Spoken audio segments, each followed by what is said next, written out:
we do have, if you've noticed, a new show time, 11 a.m. Pacific, 2 p.m. Eastern. So appreciate you joining us earlier in the day. And if you're used to watching it later on in the day when it was at 6 p.m. Pacific, 9 p.m. Eastern, you can still watch it at that time. You just have more flexibility if you want to watch it earlier. So really appreciate you guys joining us for the new show time. Once again, 11 a.m. Pacific, 2 p.m. Eastern. All right, so we have been kind of doing the circuit of interviewing some of the presidential candidates and trying to hit all the different political, the entire political spectrum. So we've already interviewed Robert F. Kennedy Jr., who's an independent, Marianne Williamson running as a Democrat, Vivek Ramaswamy who ran as a Republican, Dr. Shiva Ayyadurai, who's also running as, I think he's running as an independent. I actually forgot. Is he running on the GOP ticket or as an independent? We have interviewed Michael Rechtenwald, who is a libertarian, Jill Stein, running on the Green Party, for the Green Party. We've had a quick chat with Cornel West, but we want to do a longer conversation with him if he's still in the running. Feel like we've been going down the list of all these various different candidates. I've reached out. Ron DeSantis won't do the show. He says that I'm too critical of Israel. Donald Trump, I haven't reached out to. Joe Biden, we had it all scheduled, ready to go, and then he forgot. I'm just kidding. I have not been able to schedule Joe Biden. So we've been kind of making the rounds with these presidential candidates. So today we're going to be doing we're going to be once again talking to another presidential candidate, this time Lars Mapstead, who is running as a libertarian. We're going to get into the background of Lars. Where is he from? What is he all about? Who is he as a candidate, as a person? And what is his platform? That is the goal tonight, or today. Sorry, I'm so used to saying tonight because I'm used to it being the show being later on at night. But we're going to be talking to Lars. I think it's going to be a great conversation, get to know his platform. He's doing really well in the polls for the Libertarian primary. They are going to have a primary. He's got some competition there, but he's doing really, really well in the polls. So we're going to be talking to Lars tonight or today and digging into his platform. So really excited for that. But first, let's get to our sponsors.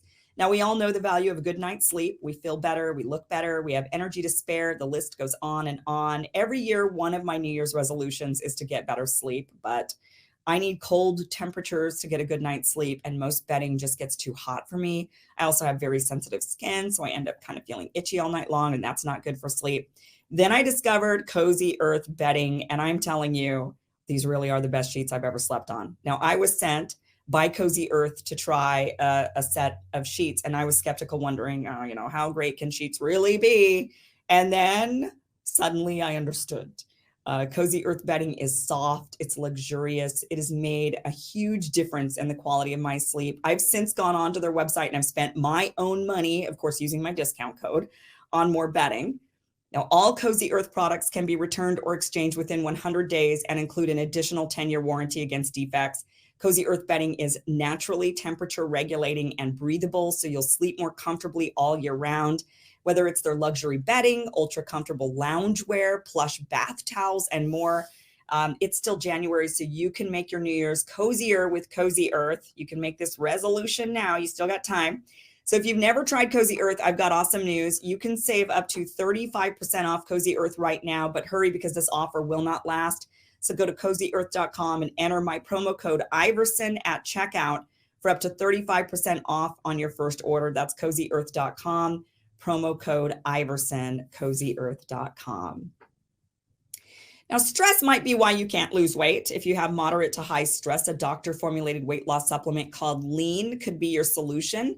Chronic stress wreaks havoc on blood sugar, which can cause your body to store excess fat. Stress can also slow your metabolism, which fuels weight gain. And you all know about stress eating and sugar cravings. Well, now the good news. The studied ingredients in Lean have been shown to help maintain healthy blood sugar levels, help optimize metabolism, and keep your appetite under control. So if your life is a little bit stressful and you want to lose weight, add Lean to your healthy diet and exercise lifestyle. Get 15% off and free shipping at takelean.com and enter Kim15. Again, that is promo code Kim15 at takelean.com. These statements have not been evaluated by the Food and Drug Administration. This product is not intended to diagnose, treat, or cure or prevent any disease and is not a substitute or alternative for care from a healthcare provider. All right, guys, let's get to today's show. Lars Mapstead, welcome to the show. Thank you so much for being here. Thank you so much for having me. Yeah. All right. So I'm excited to get to know you as a candidate, excited to get to know you as a person, find out what you're all about, what your vision is for America. So let's start off with who are you? Like is this your first time running for office? Have you done this before? No, I'm not. I'm not really a politician. I just got really frustrated in 2020, looking at the lockdowns and looking at the animosity that was going on in America on all sides of the aisles.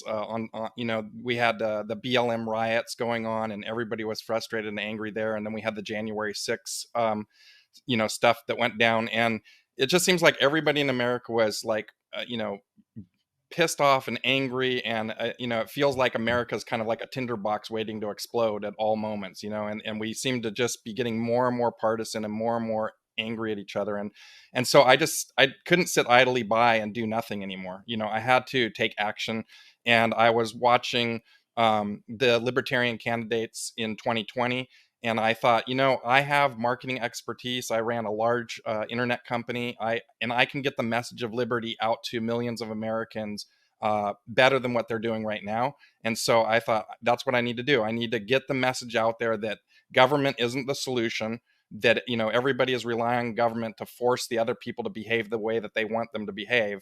And that's leading to this animosity. And we need to leave each other alone, let people live their lives as they see fit, as long as they're not harming other people. And that's going to end the division, right? That's going to start to unravel the division. But, once I started running, I realized that the whole system was rigged, and that there was no way to really kind of fix things until we start peeling back the layers of government that is suffocating America, basically. So you're in California, is that right? Yep. Yeah, Santa Cruz. Santa Cruz. Yeah. Oh, Yeah. this is surprising. Santa Cruz as a libertarian, what's that like? Santa Cruz is really, really liberal. In a blue state, it's ultra blue for sure. And so I grew up in Big Sur, was just south of Santa Cruz, and literally on a marijuana pot farm with an outhouse and no electricity. Okay, so I come from as poor as you possibly can get, and I had this but I had a freedom there that a lot of people don't have, because there was not a lot of other kids around to play with. There was, I was just kind of alone in the woods, right? A wilderness child, so to speak. And so that kind of taught me a lot of self-reliance and taking care of myself and making sure that I was, taking care of my family and that sort of thing. And so I think that really kind of resonated through my whole life. And now in Santa Cruz, it's super liberal. And I think no matter where you live, it's going to rub off on you a little bit, right? Mm-hmm. You're gonna have a little bit of a bent to the people that are around you. And so, I always see myself as a centrist, but I think I would probably be more right if I didn't live in Santa Cruz, right? So they pulled me to see some things about personal freedoms, right? Like who you want to marry shouldn't be a matter of the state. Who you want to love shouldn't be a matter of the state. What you want to put in your body shouldn't be a matter of the state. So there's a lot of things that resonate with my friends. And I have friends on both sides, like ultra right and ultra left. And, we find common ground in that. A lot of people feel like they don't need the government to take care of them, right? Yeah. That they can be responsible for themselves, right?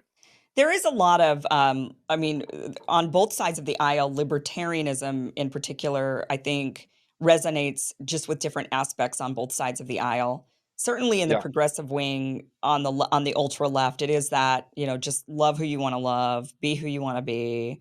Yeah. If you want to smoke pot, smoke pot. I lived in Santa Cruz for a year, Okay. and I want to say, when did because I feel like you just implicated yourself or your family at least in a crime, because I don't know, when did California legalize marijuana? Oh, not until much later. This was, I was born in '69, so it was the '70s.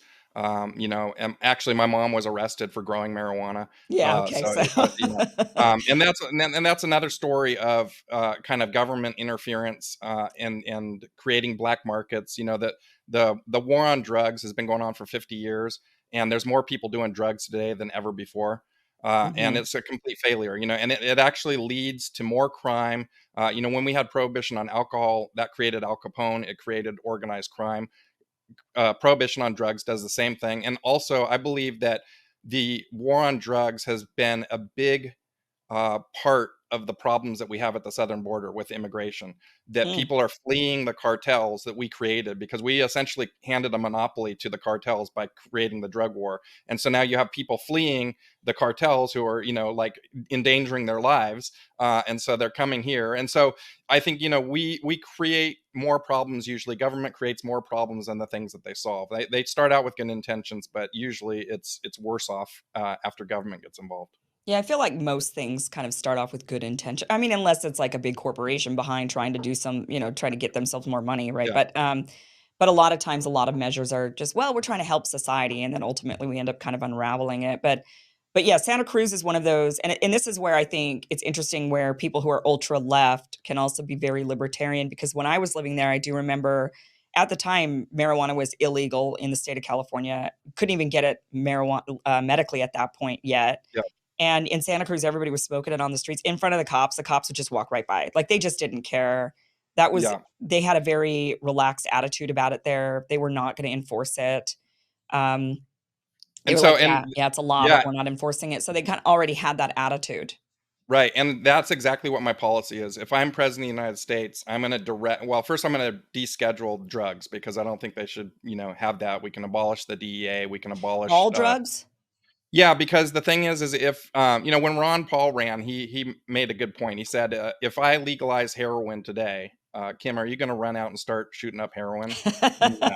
you know and I would argue that the war on drugs actually creates more drug users, and that is because, as a businessman, when you're running a business, your goal is to get more of your product out there or your service out there, right? We created Mhm. these cartels, we handed them a monopoly, and their job is to get drugs to people. Okay, and so what is their ultimate business goal is to get more people using drugs, right? So we literally created a drug cartel that is like pushing drugs on people. And I feel like if we deschedule it and let the basically business in America, the market, regulate it, and then start getting people treatment that they need, that will be that will be a big help to like reducing drugs in America. And look, I have another piece to my story, which is that I found myself at 17 after watching my grandfather die in a car accident next to me, strung out on drugs myself and alcohol. And I ended up getting sober at 17 years old, and I've been sober for 37 years, and I've Wow. been active in the sober community that whole time, helping people get off drugs and alcohol. So I know firsthand what it takes to get people to stop being addicted, to get people to have productive lives again. And the prohibition, it works counterintuitive to that, right? I mean, it seems like we should like do this, but if you look at Portugal is a good example. If you look into Portugal drug laws, they legalized all drugs, and they in fact started having government kind of help the people better that were strung out, and they have a way less drug use than we do. And drugs and crime dropped dramatically when they legalized everything. And that was the same Really? thing when we legalized alcohol. Drug not crime went down dramatically after we legalized alcohol again and ended prohibition. So I feel Mm. like it seems counterintuitive, but that's actually, I think, the solution to fixing the problem. Yeah. Yeah, I mean, I feel like I'm with you on that. I worry, like anybody else. I worry that if it becomes, if certain drugs are more readily accessible. I Yeah, look at it like pornography, for example. Like, before the internet, you had to actually go to a video store and go into the back yeah, adult yeah, section, yeah, and you had to be yeah, embarrassed because you had to then go to the front and check out your movie that you're gonna yeah. watch or whatever. And then the internet showed up, and suddenly way more porn is consumed because it's so easy to access. Of course, I don't think people are just gonna be getting drugs from the internet. It's not like I mean, at least not today, can you Right. go to a website and suddenly heroin pops up on your desk. It doesn't Yeah. like I think I transport itself like I think we have porn. a good I think we have a really good parallel here, and that is that you talked about marijuana getting legalized, right? Okay, right. And so was do you think that marijuana use increased dramatically when marijuana was legalized? Does everybody on every street corner smoking dope? I mean, you Right. smell it more because, they're not hiding it. But Right. I don't think that there's more people smoking marijuana, significantly more people than there was before. The people that wanted to do it before were doing it, and now Right. they just go into the dispensary and getting their drugs and doing it, right? And so, Right. and the same thing with like porn. It's like, okay, does that really cause harm? If somebody's smoking marijuana, does that cause harm to other people? If somebody's looking at pornography, does that cause harm to other people? I don't see it. I think that, as long as you're not harming other people, you should be able to do what you want to do. And the government shouldn't be trying to get into your life and telling you how to live it. I mean, I do think it's harmful, but I think that I see your point because I think it's harmful for families and for relationships and for productivity at work if you're smoking pot all the time or what and same there's Yes. I mean Yeah. there's a lot of things there, but that's Sure. personal. But I think those are personal issues that you'd have to Hmm. work out amongst yourself, make better choices for yourself Yep. as an individual, right? But you're being given that option. And you're right. I don't think, I've been living in the state of California on and off for a long time, been here when marijuana was, like I said, living in Santa Cruz when it was completely illegal, lived here while medical was allowed, and now here now when it's just completely legal. And you're right. I don't notice an increase in marijuana smoking. I think that the people who were smoking it still smoke it, or a lot of people don't. A lot of people just kind of it comes and goes. They might at some periods in their life and then don't. But yeah, I see your point on that. I don't feel like it drastically exploded, Yeah. but the numbers might say something different. I'm not sure. Yeah, I've Um, looked into it. It's not a drastic change. And the other thing is when you're young and you are kind of rebellious and you kind of want to lash out, or you're having family problems or whatever, you might turn to drugs because they're rebellious and they're taboo and they're the right. bad thing to do. And if they're legal, then you may just stick with alcohol. Hmm. You may not do the other things. And the other thing is that um, if you have legalized drugs, they tend to go through like labs, and they tend to go through processes where things are Right. more taken care of, and so then you have better quality stuff that's not going to OD you or kill you or that sort of thing, and so I think all around it seems really like we have to keep this prohibition on, but we've been doing it for 50 years and nothing's changed. It's just gotten worse, and we've spent literally billions of dollars, and we incarcerated hundreds of thousands of people for marijuana, right? And did that really like change anything or stop anything? I feel like it didn't. I feel like it was a giant waste of resources and just made criminals out of a lot of people that probably didn't need to be criminals. Right. Okay. So decriminalize all drugs. I don't know. Is that your most important platform No, when it no, it's comes? not my most Okay. important platform, and the thing is the other option is to basically just do what Santa Cruz did, which is tell the law enforcement arm of the federal government that we're not going to be enforcing these laws. Like that would Okay. be the minimum, right? Is that just this isn't a priority anymore. We're not going to like criminalize people. If you see somebody that's like ultra bad, get them off the street, but if they're harming people, obviously, right? That's the Right. thing is like if you're a drug user and you're smoking dope in your house, I just don't care, right? But Right. if Okay. you're if you're harming people out in the street, then you should face the consequences of harming people, right? Like that. I mean, it's pretty simple. I'm not for lawlessness. I'm actually for very much uh, putting down the law more, applying the law where people are actually harming people. In California, that we have this Prop 57, and that basically allowed anybody to steal up to $900 and have it be a misdemeanor. And what did we see? A huge spike in crime across California, where people are Hmm. stealing anything and everything. Your cars are getting broken into, and I feel like that is far more dangerous to regular citizens than, than somebody smoking marijuana in their house, right? Like that's Yeah. the priority to me, is to stop crime, is to stop people stealing your stuff Yeah. and harming you. And I want to kind of point out the difference on that, because some people might say, well, but Lars, you just said that, what's a little smoking pot? Like, who cares? Like, so that's, so why not steal a little too? But that is a little different, because stealing even a little is hurting another person. You're stealing Correct. from that other person. You're harming that other, even if it's a dollar, 50 cents, $5, who knows, right? Like, Yeah, that you're taking from another person in a way that you're not supposed to be. Whereas smoking pot, even if you smoked a little, versus if you're smoking it all the time, that's your own personal that's right. dealing, right? Yeah. So legalizing smoking pot is different than legalizing theft up to a certain point. 100%. Yeah.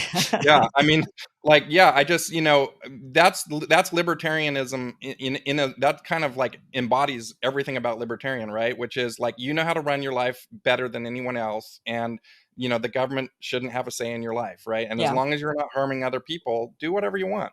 Sure. You And it's know, do between you, your family, like your family will talk to you, your friends will talk to you, your spouse will tell you like, hey, this isn't working exactly. out. And you And I'm not you'll even yeah, yeah, I'm not even advocating drug use. As a person who's sober for 37 years, right. I don't think it's a super awesome thing. Some people don't have a problem with it. They can smoke a little joint here and there, and it's no big deal. And other people, like you said, have to smoke every day, all day Yeah. long, and it affects their lives, affects their families, affects their job. So, if you're a person that's struggling with addiction and you can't control it, please seek help. Please, Yeah. you can get sober, you can live a better life, you don't have to be miserable anymore.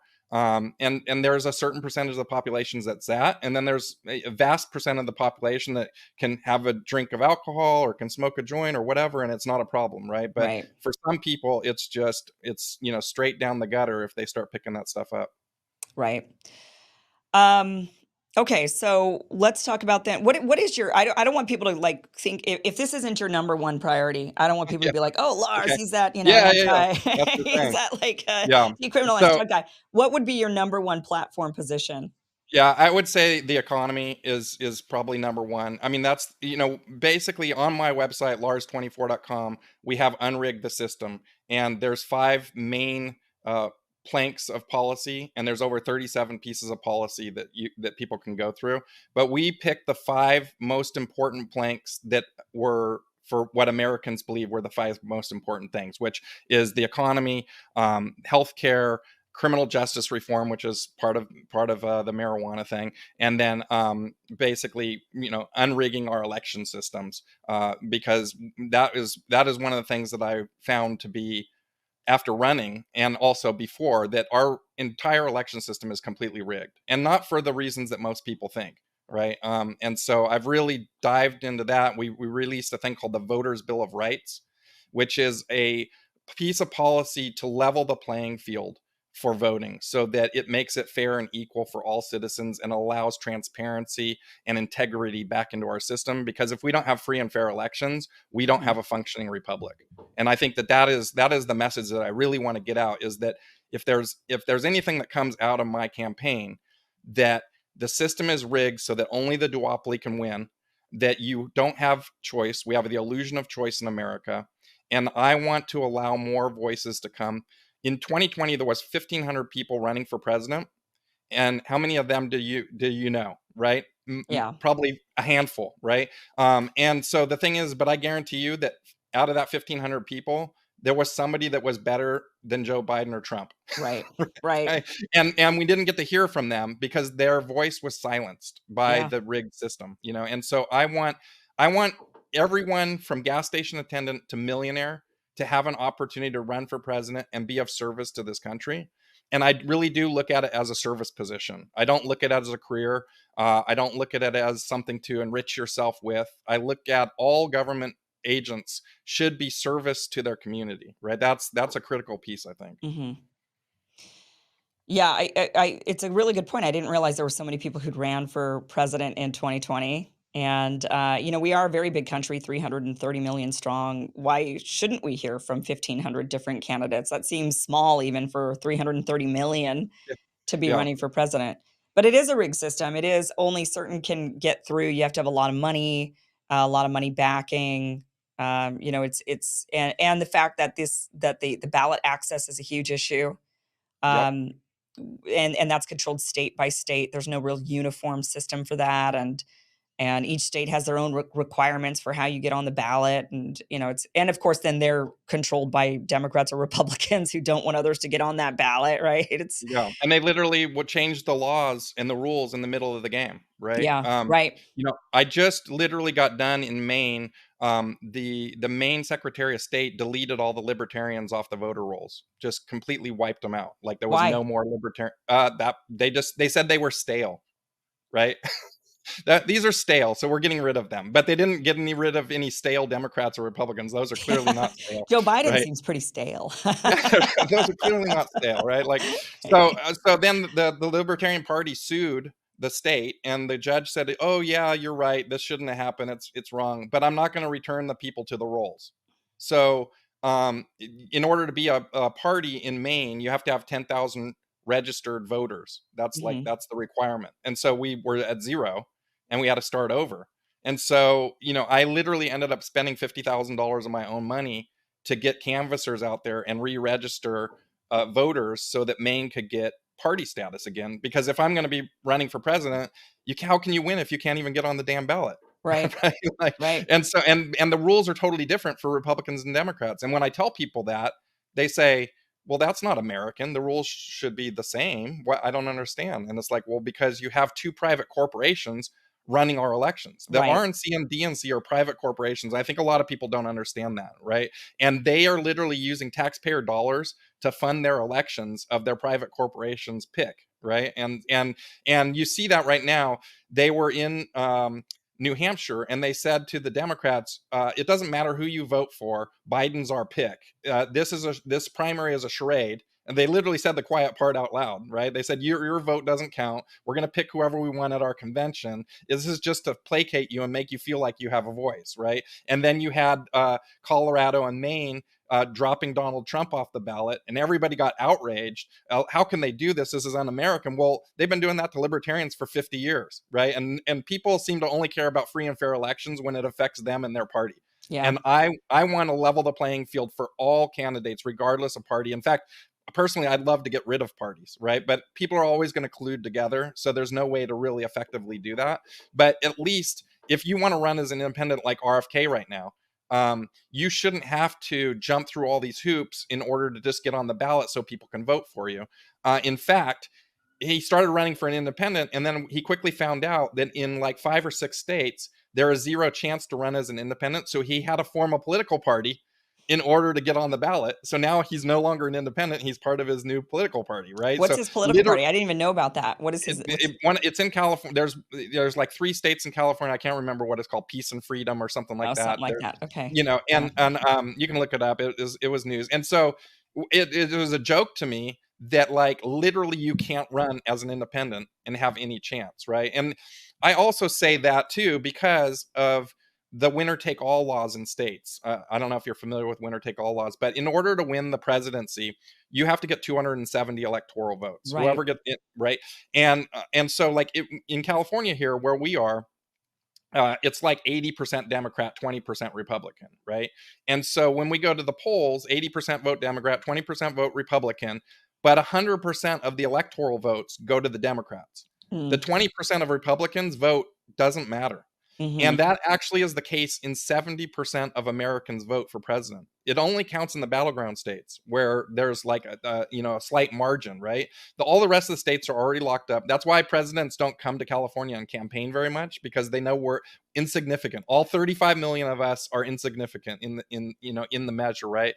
And so one of the things that I kind of came up with, which is a unique plan, is to deny the 270 electoral votes needed to win by both Trump and Biden. Okay, and that would cause what's called a contingent election it's in the Constitution, and it sends the election to the House of Representatives to choose who the right, president is, right? And okay, each state gets one vote and that sort of thing. And so what I'm trying to do is kind of wake up America and show them how rigged the system is, and that's why they need to embrace my voters' Bill of Rights to make it level and equal and fair, so that we don't have this charade where these two private companies are pre-picking who you're going to get the vote for, right? I mean, all my life I voted for Clinton or Bush, and now it's Biden or Trump. Like, I don't want these choices. This is the best America has to offer. Come on. Like, there's so many. I can name 20 people that I think would be better presidents than either of those guys, Yeah. and do a much better job. And those people are too smart to run for office. They don't want it. And I don't know. I don't know what that says about me. Oh, I mean, so I like this campaign slogan, "Unrig the system." That's what you have all Yeah. over your website. You're wearing a Yep. shirt, I think, that even says Yep. that. Yep. Yep. Unring Yeah. the system. Yeah, okay. So, and I think that's a really great message. I think that there's a lot of people who are totally unaware. I think a lot of people understand that they're sick of the duopoly, that the two parties are the same, but I Yep. don't think they get into the nitty-gritty. I try to cover it, but it is complex, the nitty-gritty of how the election system actually works in America Yeah. and how difficult it is to actually get your name on the ballot and how rigged it It's actually is. It's nerdy. It's Yeah. nerdy. And people Yeah. are working, right? People have Right. families, they're taking their kids to school, they're working, they get home. They don't care about this stuff. Like, they just want to know that things are going to be better for them, that things are going to be fixed for them, that the government cares and is actually going to be working for them. But the reality of it is that's just not the case, right? The government is working for itself now. And Right. like I said, I want to get back to that service position where the government is serving the people again. I say that government breeds mediocrity, and the more government we have, the more mediocre we become, because it basically drains everything to the common sum, and there's no desire to excel or exceed, right? And it Mhm. basically placates everybody, with just like, it's kind of back to that, like, give them bread and the Roman Colosseum and they'll be fine, right? And Right. but I mean, and it's sad, but it seems like we just keep repeating the same thing over and over again, and it feels like government in itself is doomed to fail. Like, it grows and grows and grows until it just basically takes out all of the life from the system, and then it collapses on itself. And so I feel like that's where we're headed if we don't rein in government, if we don't reduce it a little bit. Yeah, I think you're right. It is always, but I feel like it's always doomed to fail. It's always like cyclical, right? We go Yes, from certain types of governments to other types. I don't. There's no civilization in existence that's ever that's lasted. right. Yeah. Yeah, Everything and I feel like collapses we're getting toward the end. It rapidly. feels like Maybe that. right, and maybe more so rapidly than in previous civilizations because of internet, because of the Yep. speed of information. Yes. Um, okay, so let's talk about now. So I like that position a lot. They unrig the system and getting people, making people aware of this, but it is wonky for people. They don't fully understand it, and I think a lot of people believe like, oh no, we just live in a democracy. My vote counts. Like I think that's like the Yeah, average sentiment of the sure. average American. That's what they believe. That's what we were taught. That's what the school teaches you, right? The Yeah. school teaches you that, and who runs the school? But the alarming thing is it is two corporations, two private Yep, corporations running our election system, the RNC and the DNC. And there are some there's some defiancy, like in New Hampshire with the primary going against the DNC and saying, screw you, we're doing it the way we want no matter what. We're going right. forward.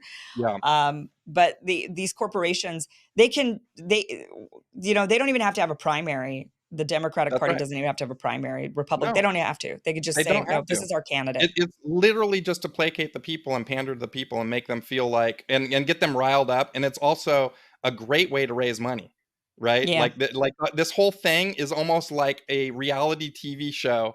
It's almost like the 700 Club, or something like that, right? Where they're just trying to raise money, and they're trying to, like, fan the flames of their base and tell them, if Joe Biden gets in, he's going to do the bad things to the Republicans, and if Trump gets in, he's going to do the bad things to the right. Democrats, and so you got to give us money so that we can protect you from the bad things, right? And then, Yeah, but the reality of it is all the bad things that they say are going to happen almost never happen. Like, it feels like they get into power and then it's just stagnant anyway, because you have usually a divided Congress, or a president that says no or whatever. And so really nothing ever happens. Obama was going to pass, healthcare for all, right? And then it got turned into healthcare for the insurance companies and the pharmaceutical companies, and Right. screw the people, right? And it's like, and then we had the 2008 financial crisis. And it just goes on and on and on. And immigration, like they don't seem to care about doing anything about that, right? And clearly they don't care about our national debt. We're $34 trillion in debt. No president in my entire life has reduced the debt overall during their presidency. No one cares, right? And that's a huge thing. When in California, and the left talks about income inequality and wealth inequality all the time, right? Like that's a big thing on the left. And they blame the corporations, but they completely are missing the puppet master that's above the corporations, which is the Federal Reserve. When the Hmm. Federal Reserve prints $34 trillion, the way that they get it to the people and out into the system is they give it to the banks, and the banks Hmm. give it to the corporations. And by the time it trickles down to you and me, we get like 10 cents on every dollar, right? And so that is why, since 1913, which is when the Federal Reserve was adopted and when the IRS was instituted, Americans have just been losing their standard of living, endlessly, right? Like that's why grandma paid 5 cents for a loaf of bread and we're paying $5 for a loaf of bread, Yeah. right? It's because they literally are stealing the money from the American people. And it doesn't matter Republican or Democrat, they just don't seem to care about being fiscally responsible at all. And that's a key piece of my economic platform: is we need to return to fiscal responsibility. We need to return to a balanced budget. I voted for Ross Perot, I voted for Ron Paul. All these guys were huge on ending the debt, because it is a drain. It's a hidden tax that most people don't. If they raise the tax to on every citizen by 40%, everybody would be outraged, right? But if they Hmm. print $8 trillion and devalue the money that's in your pocket and turn the dollar that's in your pocket to 5 cents, people will just complain that prices are so high, and then they blame the corporations for raising the prices, right? So like they literally slough off the blame, where the Federal Reserve is the one to blame. And so ideally, I'd like to audit the Fed or end the Fed, vastly reduce its ability to steal money from people, and force Congress to be fiscally responsible. As president, I would veto any uh, budget that wasn't balanced. So I would be the president of no. Right now, the president is kind of a rubber stamp, it seems like, on Congress a lot. But I would be the president of no, and they would have to get 2/3 to override it. And I feel like if you can't get Congress to agree on two thirds, maybe the bill shouldn't have been passed in the first place, Yeah. right? Yeah. Yeah, very possible. Okay, so, but how do we get there? We have a massive amount of debt. So Massive how do amount. we, yeah, how do we then go to reconciling this? Yeah. So one thing is that you'll hear people, well, you have to slash taxes, or you have to cut Services or spending, right? yeah, Yeah, right, services, right? And spending. so uh, a big part of my policy is actually to massively grow the GDP of the country. Because Mm, if we massively grow the GDP of the country, the taxes that we're collecting right now would be a lot more, like this percent, because you're taking from a bigger pie, right? So I want to sure. grow the pie for all Americans, and I want to do that by getting us to complete energy independence. I want to abolish the Nuclear Regulatory Association, and I want to allow the market to start really pushing down the price of energy. Imagine if we could reduce energy by 50%.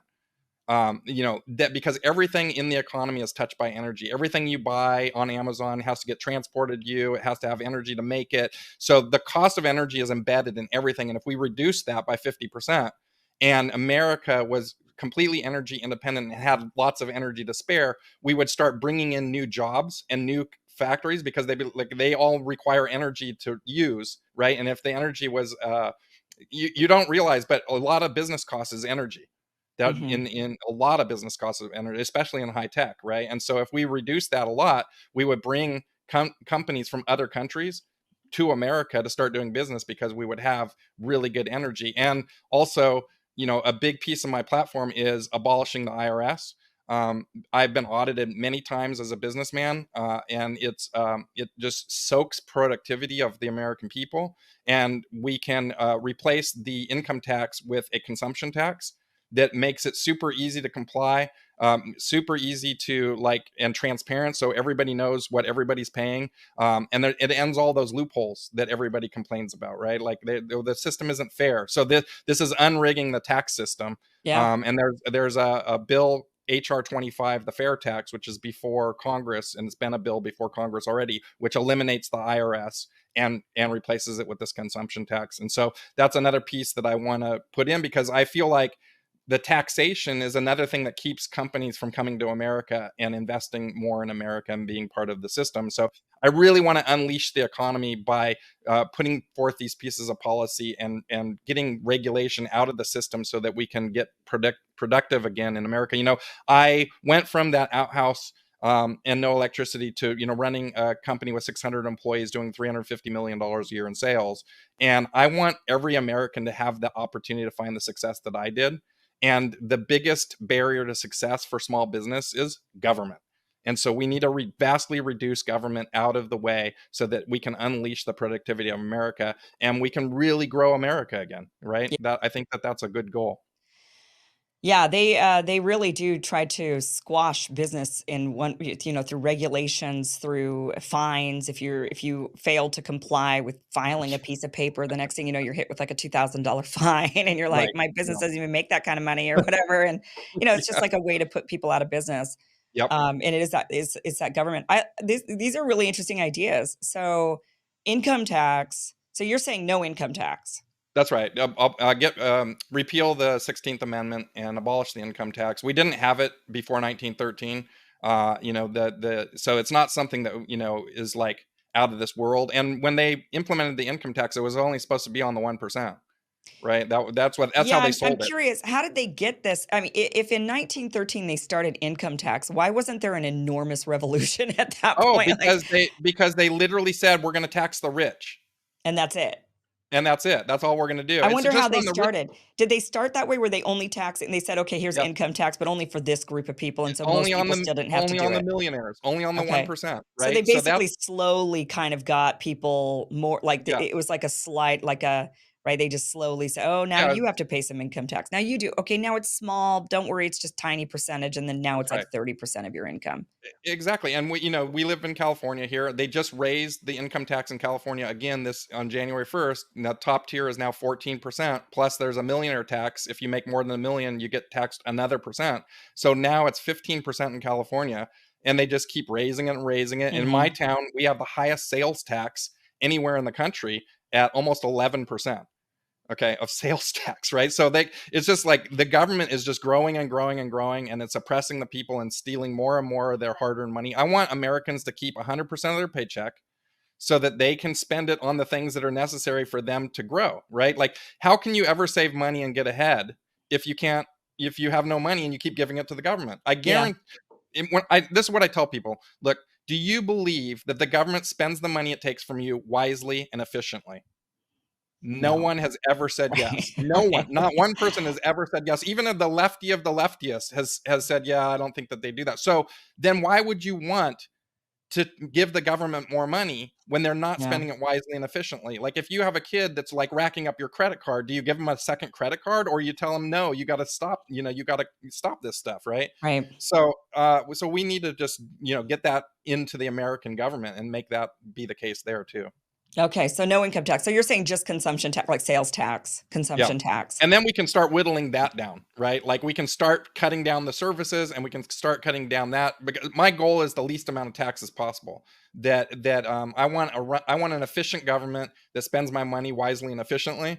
I don't want my money being taken and sent off to drop bombs on kids in faraway lands. I don't want my money to be spent on foreign subsidies, whatever. I want my money. If you're going to take my money, I want it to benefit me and my community. Yeah. I don't, and for the federal government, all I really care about is high courts and military. Like that's it. Like the rest of the federal government, for the most part, can just go away, and the states can manage the things for their citizens. Like that, we don't need the great overlord, right? It's like the federal government is like carpet bombing from 10,000 feet. The local government is like shooting you in the face, right?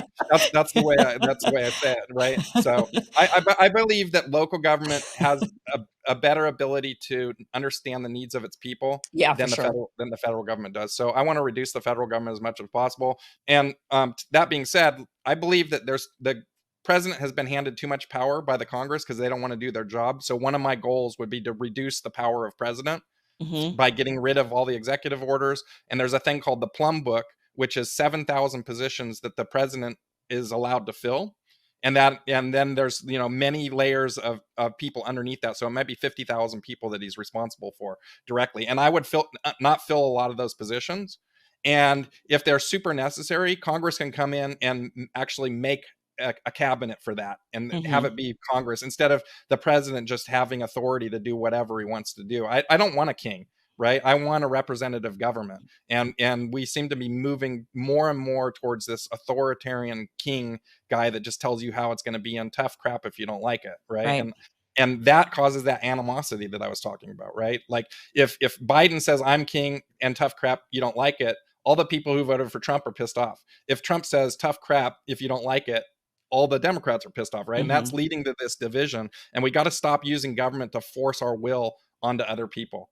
That's my belief. So a lot of so libertarians kind of are a spectrum of people. There Yep. doesn't seem to be kind of a one size fits all. I mean, that's like how it is with Democrats and also Republicans, but I feel like it might be more so even with libertarians.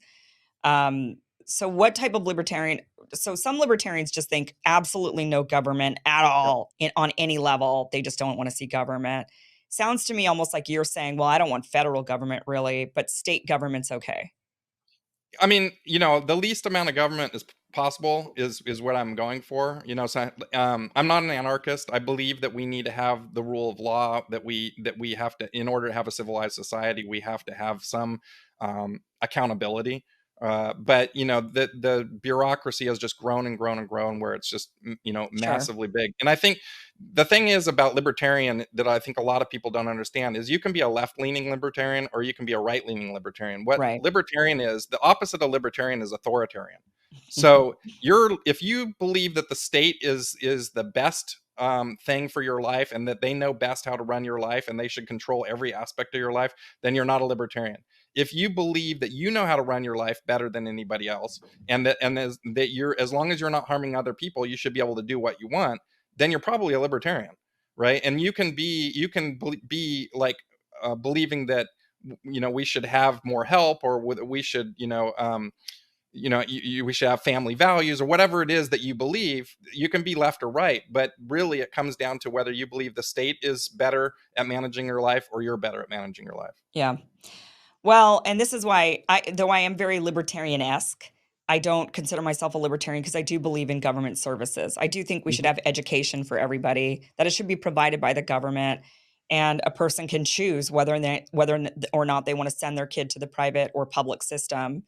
I do believe in public health, like some sort of Medicare for all type of system that, but in a way that is still allows for a lot of choice. So a person can opt in, and it's always available for them, or they could go their private way and choose however they want to. If they want a better medical that and they can afford it, then they're free to do that. I believe in ultimate freedom, and to me, ultimate freedom is having some services. I just think pooling our money together. I get the government completely spends it in a way that is not the way I want, especially living in the state of California. So I do think there's government bloat. There's problems with this particular government. I do think a government should be should be just like government isn't your boss. Government isn't there to take your money and spend it how they want. Government should be a representative of the people, and it should be a Right. function of the community. It's just community. It's another Yeah. word for government should be another synonymous with community, and getting together as a community and deciding what do we want in this community.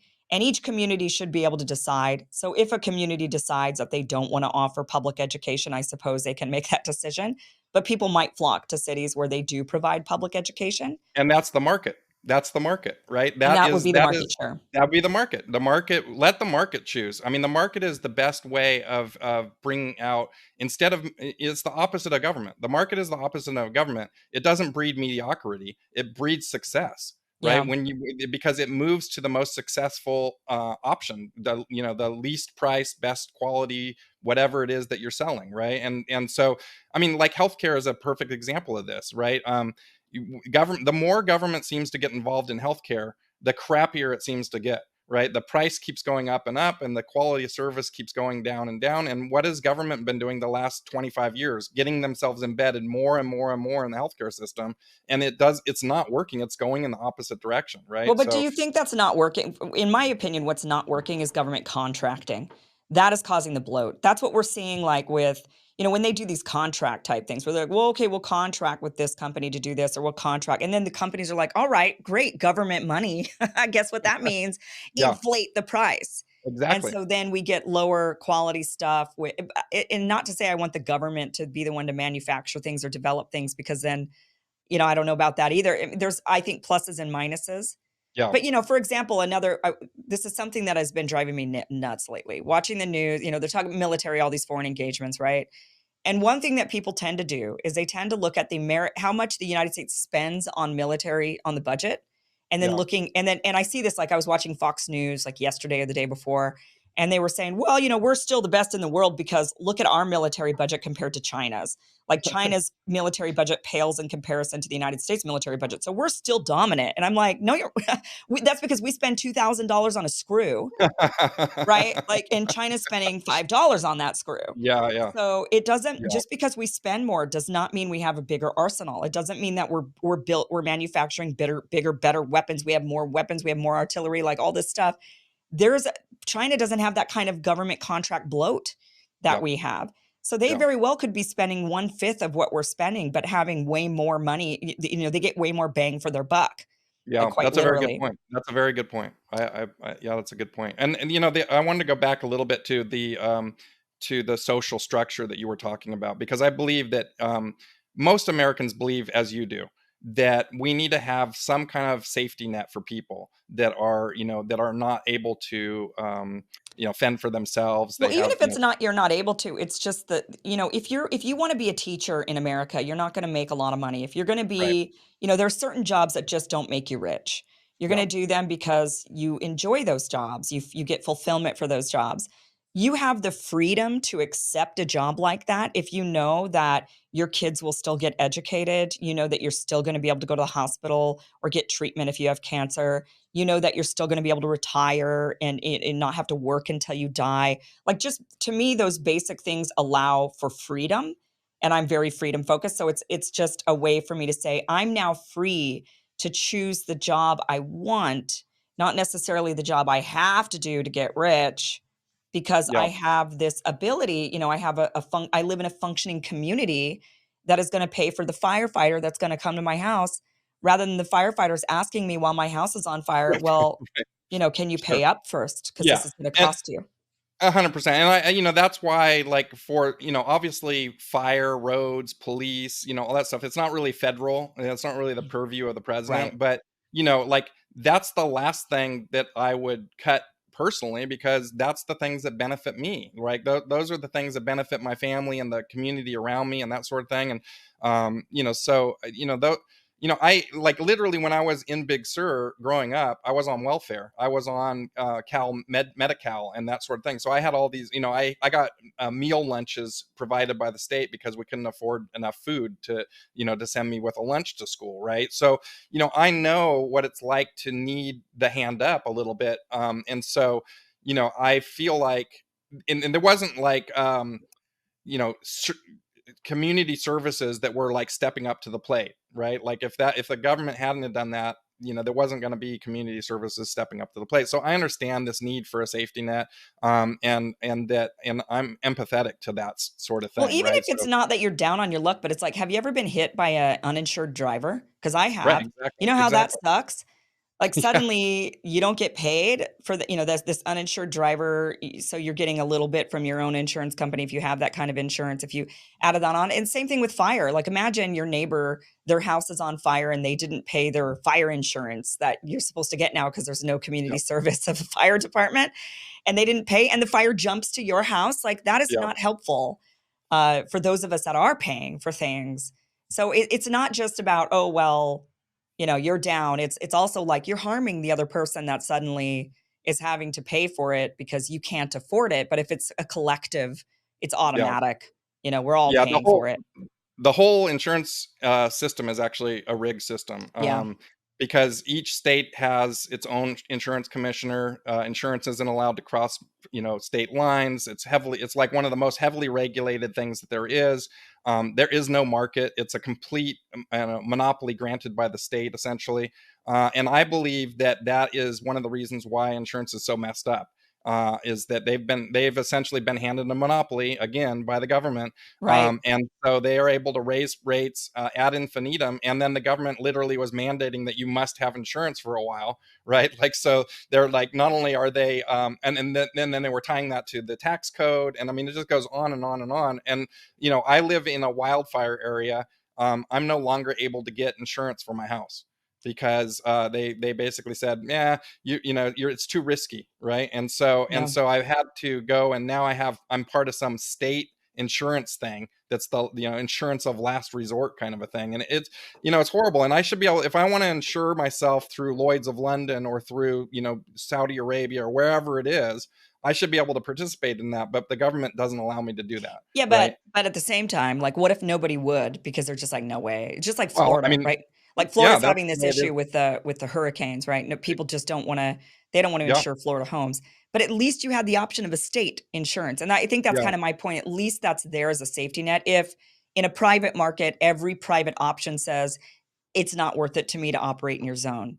If you're Yeah. living in a tiny town, like it's not worth it for us to be insuring or be offering a service of whatever it is to that tiny Yeah. place or wherever. So at least you have that government safety net of that option, Yes, right? except for yes, I mean ish. But here's the thing. So when this happened, the reason that they denied service was the government put out a map, and the map showed where wildfire could occur, right? Right. And so and it happened after we had some big fires here in Santa Cruz, and the map included my house, which I do live in the woods, and I can see that. But literally, my buddy lives in the middle of town, which is far from any woods, and he's under the same thing because the government Sure. drew a map and said you're in the map, and so therefore you're and the insurance company is too dumb or don't care to look at the map and be like, no, you're fine, we can insure you. They just Right. went by what the government said and said, now we're not insuring you anymore, right? Because now you're a risk. So it once again, government is kind of in there manipulating the market, and creating chaos in the market where there doesn't need to be. Let the market, there needs to be some regulation. I'm not for zero regulation of anything, but Okay. the market tends to regulate itself. If you're a bad actor in the market, the consumer rejects you and you Yeah. go out of business, right? So it's like we have built in regulation, but there still needs to be some regulation because there's bad actors that will just do whatever, and we need to have clean drinking water and clean air and that sort of thing. Right. Right. So Right. And those all are kind of things that I think lend to freedom. It's like you're free if you can drink clean water. You're not free if you can't drink clean water. Then you're going to die. Somebody's killing you. Something's killing you, right? So there's very interesting. So foreign policy, libertarian, most many. Well, I mean, I know some libertarians who are kind of hawkish, which to me seems kind of odd because a lot of I feel like the libertarian position is to be hands off. yeah. What are you thinking of all of these different engagements around? We've got Ukraine, we've got now Israel, Gaza. There's a lot of posturing about China and Taiwan. Where do you fall in all of that? It's kind of flavor of the week, right? All my life, there's been something. Yeah. There's been Iraq, there's been the Berlin Wall, there's been, there's been Afghanistan, right? I mean, we took 20 years in Afghanistan to replace the Taliban with the Taliban, and whatever, $1 trillion and many lives lost, and it's again, it's this thing where I feel like government is its own worst enemy. Yeah. that every time we participate in some foreign affairs, that we embed ourselves in between other people's relations, we end up damaging ourselves and our citizens by creating animosity around the world. The same thing that I was saying earlier, where we don't like when government tells us how to live our lives, and that Hmm. creates animosity. Imagine if you're in another country and the United States is telling you how to live your life. How's that going to make you feel, right? You're going to be Right. really pissed off, right? And it's like, I was thinking about this today. It's like we had Vietnam and the Korean War. I had a grandfather was in both of those, and in Korea, the North Koreans had basically gotten rid of South Korea altogether, like it had been completely taken out, and the Americans went in there and pushed them back to the Chinese line, and eventually, they ended up in the middle, and we have North and South Korea right now, right? Yeah. And so for the people in the South, I would argue their lives are significantly better, because we went in there and did that. Okay. But the people in the North, their lives are significantly worse, right? Because they're, and it's the same thing with all of these things, is that we end up creating more problems than we started with. And so when you're looking at foreign policy, I think the reality is, where you have to start is not make any more of these things, Yeah. not And create, can I because point out in that example, yeah, Vietnam, where the Vietnamese won completely, took the North and the South of Vietnam. So this would be what would have happened had North Korea taken over South Korea. It's a very similar thing, just got completely taken over. And yet, and the Vietnamese people suffered for a long time. My family's from Vietnam. okay, Suffered for a long time, but because of American sanctions on the country after the war, when those sanctions were lifted and the economy was able to be opened up, Vietnam is still technically under a communist government, under the same government that defeated the French and the Americans. And the country's flourishing, very much mhm, so like South Korea in a lot of mhm, ways. Like they're not quite caught up to that because, again, there was many years of sanctioning, right, but now it's a flourishing place. I had family that was trying to come here to America, some the family that was left behind, and now they're like, no way, I'm not leaving. I'm living a great life here. Like I don't want to come to America. So yeah, that so even had we not done that, even though yes, it made South Korea better, arguably, but the North Korea significantly worse. yeah, Yeah, like had we just left it alone, like the way Vietnam was, had we all we did in Vietnam was just cause death right, because it didn't win at all.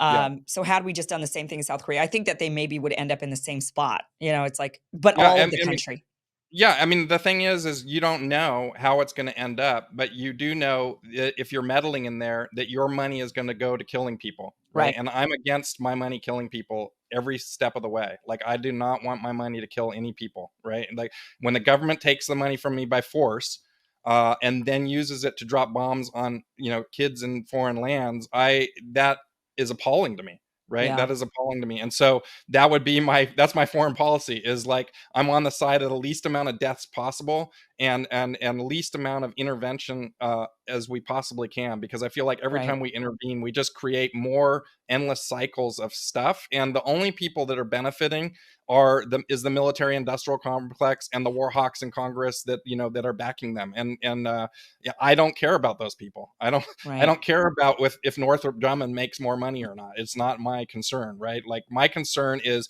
making sure that my buddy, who's a construction worker, is living his best life possible. Yeah. Is making sure that the teachers that I know are, being able to feed their families. That's way more important to me than, like, what we're bombing somewhere off in a foreign land. I just like to get as least amount of that as possible. Bring our Sure. troops home. Stop being imperialistic. Stop pushing our agenda on the rest of the world, and let it's like this thing of the Berlin Wall, right? Everybody thought the Berlin Wall was a forever thing, right? That there was this East and West Berlin, and it didn't fall at the end of a gun barrel, right? It didn't fall at the end of a tank. It fell because of economic collapse in the Yeah. Eastern Bloc, right? And so I feel like what you were just talking about, trade sanctions against, like, Vietnam, right? Like, sanctions lead to war. Hmm. Trade wars lead to real wars, and so I would be for opening the market and letting people compete on an equal playing field. And you brought up a very good point. People in Vietnam are like, I don't want to come to America, I'm living a great life. Well, that's what we need everybody in Argentina and Mexico and South America to be saying too, is like, I don't want to come to America because I'm living a great life. Yeah. But they're not living a great life right now because we have cartels killing people south of the border that we created. We have sanctions against countries south of the border that is causing them economic hardship. Instead, we should be trying to lift up all peoples of the world so that they're happy where they are and they don't have to flee to another country in order to have a better life. Yeah. People fundamentally want to stay home. That was Yes. even me as a kid growing up with a Vietnamese family. They often talked about, well, when things get better in Vietnam, we're going back. I mean, people want to be home. They want to be they want to be with where they grew up, Yep. their country, the friends, their food, all of those things. They come here for opportunity, not because they think, oh, America's like the better place.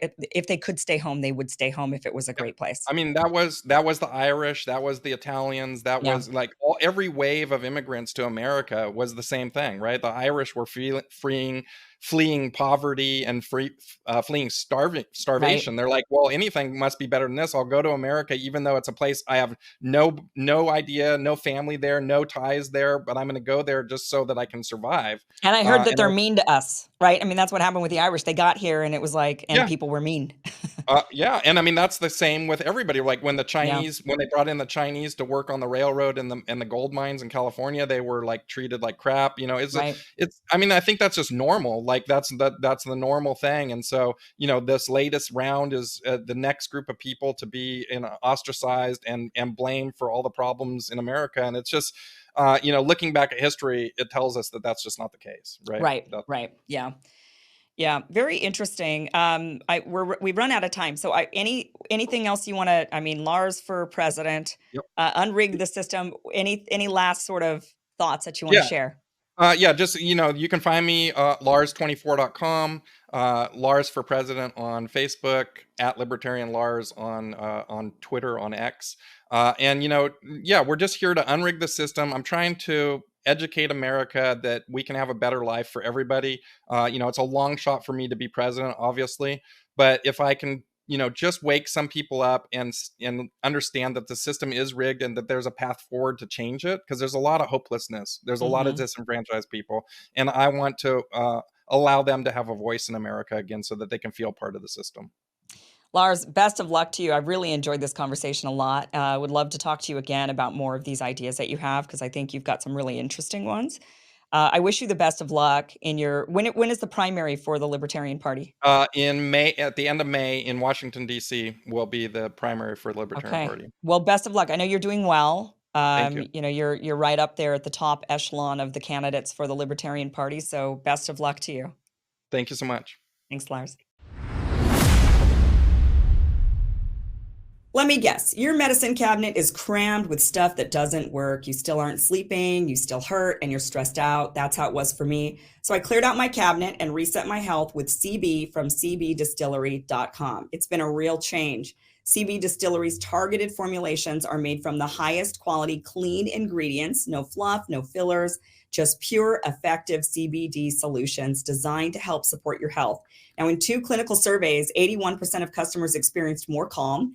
80% said CBD helped with pain after physical activity, and an impressive 90% said they slept better with CBD. So if you struggle with with a health concern and you haven't found relief, then make the change like I did to CB Distillery. And with over 2 million customers and a solid 100% money back guarantee, CB Distillery is the source to trust. Now I have a 20% discount to get you started. Just visit cbdistillery.com and use code Kim for 20% off. That's cbdistillery.com, code Kim.